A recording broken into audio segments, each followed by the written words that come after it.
బ్యాంకుల నుంచి కోట్లాది రూపాయల అప్పు తీసుకుని పారిపోయాడంటూ వస్తున్న వార్తలపై కింగ్ఫిషర్ సంస్థ యజమాని విజయ్ మాల్యా తీవ్రంగా స్పందించారు. తానిక్కడికి పారిపోలేదని ట్విట్టర్లో పేర్కొన్నారు. తనపై మీడియా అబద్ధపు ప్రచారాలు చేస్తోందంటూ అసహనం వ్యక్తం చేశారు. తాను మీడియా వారికి చేసిన మేలు మరవరాదన్న ఆయన సంచలనం కోసమే తనపై దుష్ప్రచారం చేస్తున్నారని ఆరోపించారు. తాను అంతర్జాతీయ వ్యాపారవేత్తనని ట్విట్టర్లో పేర్కొన్న మాల్యా పన్ను ఎగవేతదారును కాదన్నారు.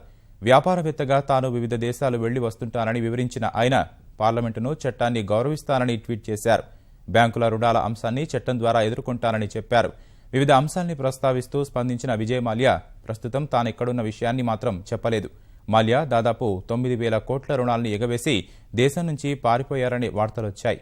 ఆయన రాజ్యసభ సభ్యుడు కావడం వల్ల ఈ అంశంపై పార్లమెంట్లోనూ అధికార విపక్షాల మధ్య విమర్శలు ప్రతి విమర్శలు చోటు చేసుకున్నాయి.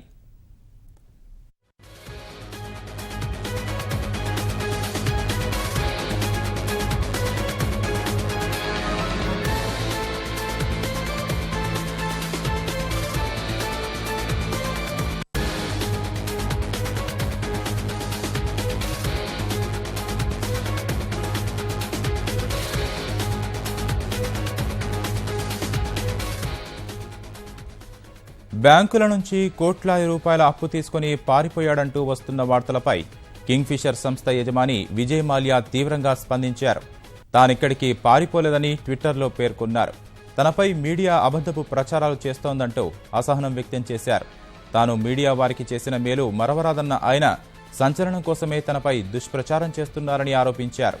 తాను అంతర్జాతీయ వ్యాపారవేత్తనని ట్విట్టర్లో పేర్కొన్న మాల్యా పన్ను ఎగవేతదారును కాదన్నారు. వ్యాపారవేత్తగా తాను వివిధ దేశాలు వెళ్లి వస్తుంటానని వివరించిన ఆయన పార్లమెంటును చట్టాన్ని గౌరవిస్తానని ట్వీట్ చేశారు. బ్యాంకుల రుణాల అంశాన్ని చట్టం ద్వారా ఎదుర్కొంటానని చెప్పారు. వివిధ అంశాల్ని ప్రస్తావిస్తూ స్పందించిన విజయ్ మాల్యా ప్రస్తుతం తానెక్కడున్న విషయాన్ని మాత్రం చెప్పలేదు. మాల్యా దాదాపు 9,000 కోట్ల రుణాల్ని ఎగవేసి దేశం నుంచి పారిపోయాడనే వార్తలొచ్చాయి. ఆయన రాజ్యసభ సభ్యుడు కావడం వల్ల ఈ అంశంపై పార్లమెంట్లోనూ అధికార విపక్షాల మధ్య విమర్శలు ప్రతి విమర్శలు చోటు చేసుకున్నాయి.